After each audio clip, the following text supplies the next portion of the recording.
लोकसभा निवडणुकीपूर्वी जिल्ह्यातील 1150 गावांना पोलीस ठाण्यांचे अधिकारी भेटी देतील. निर्भय वातावरणात निवडणूक पार पडेल या दृष्टीने आदेश दिल्याची माहिती कोल्हापूर परिक्षेत्राचे विशेष पोलीस महानिरीक्षक सुनील फुलारी यांनी सांगितले.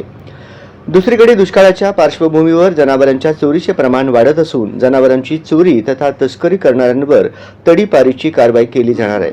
त्या अनुषंगाने पोलिसांना गस्त वाढविण्याचेही आदेश दिल्याचे त्यांनी त्यावेळी सांगितले. वार्षिक तपासणीच्या अनुषंगाने विशेष पोलीस महानिरीक्षक श्री फुलारी शुक्रवारी सोलापुरात आले होते.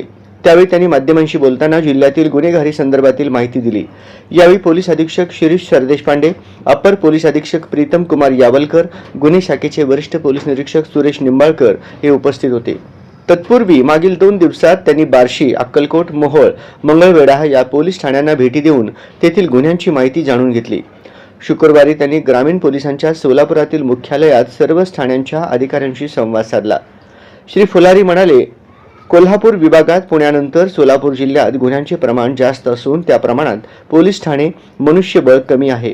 त्यासाठी आता वाढीव पोलीस ठाणी तयार करण्यासंदर्भातील प्रस्ताव तयार केला जात आहे. चिंचोळी, MIDC सह अन्य ठिकाणी पोलीस ठाणी नवीन होतील. दरम्यान लोकसभा निवडणुकीत संवेदनशील गावांवर पोलिसांचे सर्वाधिक लक्ष राहणार आहे. त्याच अनुषंगाने सराईत तथा रेकॉर्डवरील गुन्हेगारांवर प्रतिबंधात्मक कारवाया देखील केल्या जाणार असल्याचे त्यांनी यावेळी स्पष्ट केले. गतवर्षीच्या तुलनेत सोलापूर